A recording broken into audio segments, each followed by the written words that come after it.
दोस्तों शुरू करते हैं वाटिका कार्य पुस्तिका का पाठ 6 प्रकृति की सीख। इसमें पहला प्रश्न है, इसमें रिक्त स्थान भरने हैं, पंक्तियों को पूरा करना है।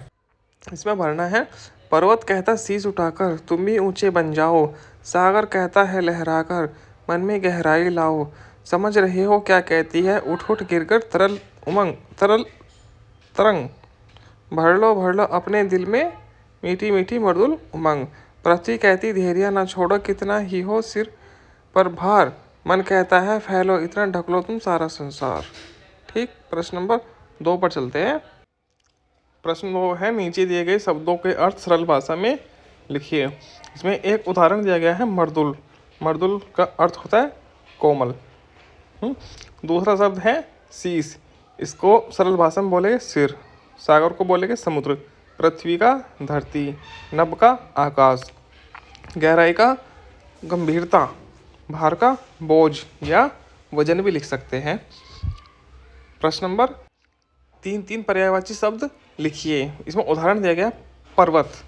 पर्वत के 3 पर्यायवाची शब्द लिखे हैं, पहाड़, सीख और अचल। अब आगे का शब्द है सागर। सागर के पर्यायवाची हो गए समुद्र, वारिधि, पयोधि। ठीक, तरंग का होगा लहर, वीची एंड हिलोर, पृथ्वी का भूमि, अचला, अनंता, नभ का आसमान, आकाश, गगन, अंबर। ठीक, संसार का होगा दुनिया, जग, जगत। प्रश्न नंबर 4, निम्नलिखित प्रश्नों के उत्तर लिखिए। ठीक, का प्रश्न है, पर्वत शीश उठाकर क्या कहना चाहता है? इसका उत्तर होगा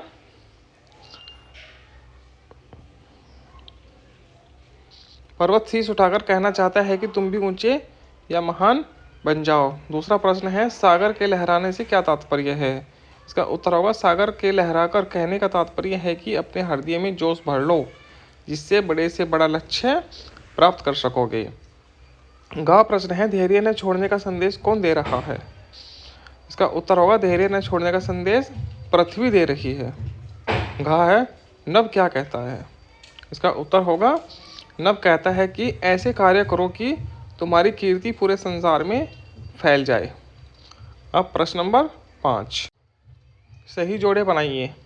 इसमें एक जोड़ा पहले से बनाया है पर्वत, इसका है ऊंचा।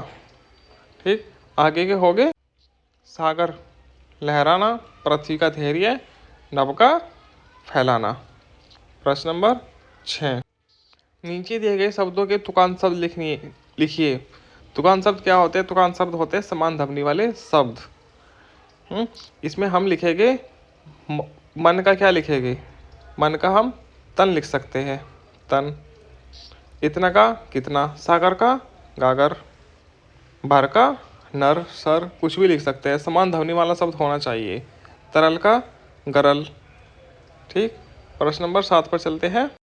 प्रश्न नंबर 7 है, आप अपने प्रदेश की प्रमुख नदियों और पर्वतों के नाम लिखिए। हमारा प्रदेश है उत्तर प्रदेश।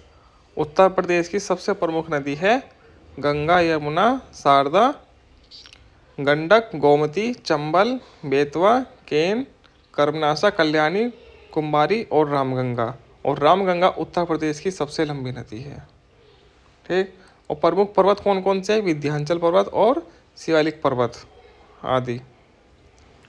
अब प्रश्न नंबर 8, नीचे दिए गए शब्दों के लिए समानार्थी शब्द बक्से में से चुनकर लिखिए।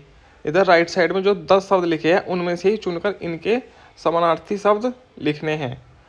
पर्वत का कौन कौन सा होगा, इसमें से ही देखकर लिखना है। पर्वत का होगा पहाड़ और अचल, सागर का होगा नंदीश और सिंधु, पृथ्वी का भूमि और वसुधा, नभ का होगा गगन और अंबर, संसार का होगा जगत और विश्व।